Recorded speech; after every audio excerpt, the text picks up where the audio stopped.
हम आह भी करते हैं तो हो जाते हैं बदनाम। हम आह भी करते हैं तो हो जाते हैं बदनाम। वो कत्ल भी करते हैं तो चर्चा नहीं होता। सलाम, नमस्ते, सत श्री अकाल। मैं हूं आपके साथ हर्षिता मिश्रा और आप देख रहे हैं टाइम्स मेल। कुछ लोगों के साथ यारी दोस्ती नाते रिश्तेदारी ये सब कुछ एक बिजनेस है। वो तमाम रिश्तों को दौलत और अयाशी के लिए छोड़ सकते हैं। उनके लिए ताकत ही सब कुछ है और अपनी ताकत को बढ़ाने के लिए किसी भी हद तक जा सकते हैं। ऐसे में अमेरिका को भुलाया नहीं जा सकता। पूरी दुनिया में अमन चैन खराब करने वाला सबसे खतरनाक देश का नाम ही अमेरिका है, जिसने मिडिल ईस्ट में अपना सबसे बड़ा प्रॉक्सी बैठा रखा है, जिसके इजराइल कहते हैं। फिलिस्तीन पर कब्जा करने के बाद पश्चिमी देशों ने इजराइल को बनाया और अब वही इजराइल अमेरिकी मदद से गजा पर कब्जा करता है, या यूं कहें कि अमेरिका ही इजराइल के जरिए गजा पर कंट्रोल करना चाहता है। कुछ दिनों पहले अमेरिका कह रहा है कि बिना किसी फिलिस्तीनी को गजा से हटाए ही गजा का विकास किया जाएगा, लेकिन अब साबित हो गया है कि एक एक फिलिस्तीनी को मारने के बाद गजा से बगैर को हटाया जाए और उस पर आसानी से कब्जा हो जाए। 18 मार्च 2025 का दिन गजा के लोगों के लिए फिर से एक काला दिन साबित हुआ।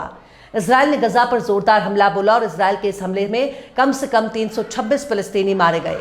यह हमला इतना खतरनाक था कि 2 महीने पहले बनी नाजुक सीजफायर टूट गई, जो हमास और इजराइल के बीच 19 जनवरी से चल रही थी। इजराइल ने गजा के कई इलाकों को निशाना बनाया है। खान यूनिस, रफा, गजा सिटी और देयर अल बलाहा जैसे इलाकों में इजराइल ने बमबारी की है। गजा की हेल्थ मिनिस्ट्री ने बताया कि मरने वालों में बहुत सारे बच्चे भी शामिल हैं। उनका कहना है कि 326 लोग तो अस्पताल पहुंच गए, लेकिन अभी भी बहुत सी लाशें मलबे के नीचे दबी हुई हैं। यह हमला मंगल के रोज हुआ और घातक हमले की वजह से गजा दर्द से करहा रहा है। गजा की हमास सरकार ने कहा कि इजराइल ने इसे हमले से सीजफायर को एक तरफा तोड़ दिया। हमास का कहना है कि नेतन्याहू और उसकी कट्टरपंथी सरकार ने सीजफायर को उलटने का फैसला किया है। इससे गजा में बंदगी की जिंदगी खतरे में पड़ गई है। हालांकि हमास ने यह नहीं बताया कि सीजफायर को इजराइल के जरिए तोड़े जाने के बाद इजराइल बंधकों को वो खत्म करेगा या नहीं, पर उसके बयान से इतना साफ हो गया कि अगर इजराइल इस तरह की वारदात को बार बार दोहराएगा, इजरायली एयर स्ट्राइक में ही इजरायली बंधक मारे जा सकते हैं। खैर, हमास ने अरब और इस्लामिक देशों के लोगों से और दुनिया के आज़ाद लोगों से सड़कों पर उतरकर विरोध करने की अपील की। वहीं दूसरी तरफ फलस्तीनी इस्लामिक जिहाद नाम के हथियारबंद ग्रुप ने भी इजराइल पर इल्जाम लगाया कि वो जानबूझकर सीजफायर तोड़ रहा है। इजराइल के प्रधानमंत्री बेंजामिन नेतन्याहू ने कहा कि उन्होंने सेना को हमास के खिलाफ सख्त कदम उठाने का हुक्म दिया, क्योंकि हमास इजराइल से लिए गए बंदूकों को छोड़ने या सीजफायर को आगे बढ़ाने के लिए तैयार नहीं था। मतलब जो हमास खुद ही सीजफायर को आगे बढ़ाने के लिए एड़ी चोटी का जोर लगा रहा था, अब उल्टा उस पर नेतन्याहू इल्जाम लगा रहे हैं कि हमास बंदूकों को छोड़ना नहीं चाहता और सीजफायर को आगे बढ़ाने के लिए तैयार नहीं है। नेतन्याहू ने अपने दफ्तर से जारी बयान में बताया है कि अब से इजराइल हमास के खिलाफ और ज्यादा मिलिट्री ताकत के जरिए कार्रवाई करेगा। इजराइल की सेना ने टेलीग्राम पर बताया कि वो हमास के ठिकानों पर बड़े पैमाने पर हमले कर रही है।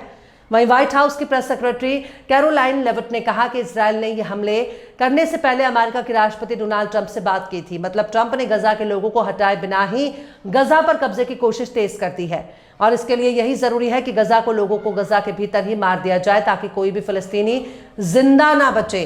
और गजा से एक एक इंसानी जिंदगी खत्म होने के बाद ट्रंप गजा को मिडिल ईस्ट का रिवेरा बनाएगा, यानी अयाशी का अड्डा बनाएगा। गजा में रहने वाले एक टीचर अहमद अबू रिस्क ने अल जजीरा को बताया कि सुबह सुबह इजराइल के हमलों की आवाज से उनकी नींद खुली तो हम डर गए, हमारे बच्चे डर गए, रिश्तेदारों के फोन आने लगे कि सब ठीक है या नहीं। एम्बुलेंस भी हर गली में दौड़ने लगी। उन्होंने कहा कि लोग अपने बच्चों के टुकड़े हाथ में लिए अस्पताल पहुंच रहे थे। खैर, इस तरह के मंजर सुनकर किसी भी इंसान के रोंगटे खड़े हो जाएंगे, लेकिन लाशों के ऊपर कारोबार करने वाले गिद्धों के लिए यह बहुत ही जश्न की बात है। अल जजीरा के रिपोर्टर तारिक अबू अजुम, जो देयर अल बलाहा से खबर दे रहे थे, उन्होंने बताया कि हमले घनी आबादी वाले इलाकों, स्कूलों और घरों पर हुए जहां लोग शरण लिए हुए थे। वो बताते हैं कि बीते 1 घंटे के दौरान ड्रोन और लड़ाकू विमानों की आवाजें सुनाई दे रही हैं। मरने वालों में नवजात बच्चे, महिलाएं और बुजुर्ग भी शामिल हैं। इस हमले में हमास के कुछ बड़े अफसरों के मारे जाने की गुंजाइश भी है, पर इस हमले ने पूरी दुनिया को एक संदेश दे दिया है कि भूखे मर जाओ पर अमेरिका पर भरोसा मत करो।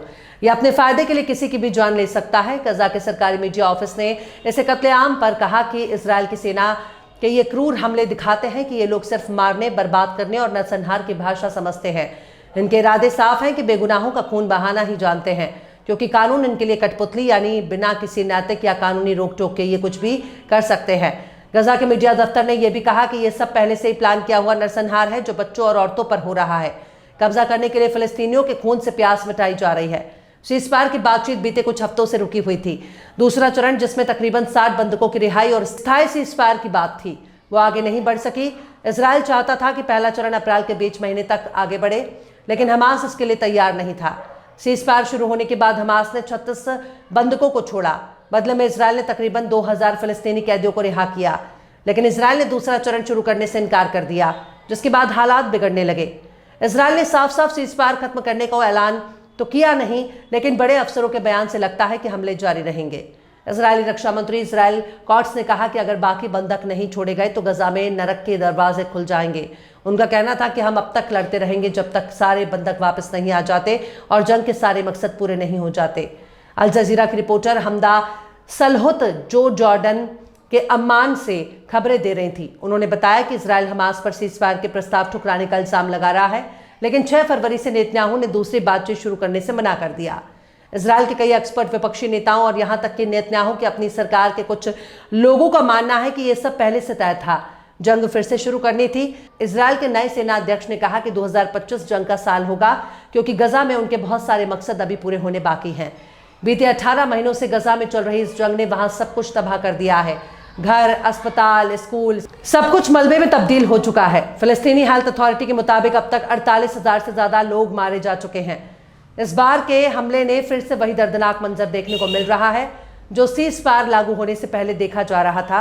लोग परेशान हैं, अपने बच्चों को खो रहे हैं और दुनिया तमाशा देख रही है। अरब के बद्दू डॉलर गिनने में परेशान हैं। उनके लिए अमेरिका ही उनका माई बाप है, ट्रंप ही उनका नया पीर साहब है और नेतन्याहू उनका रिश्तेदार बन चुका है।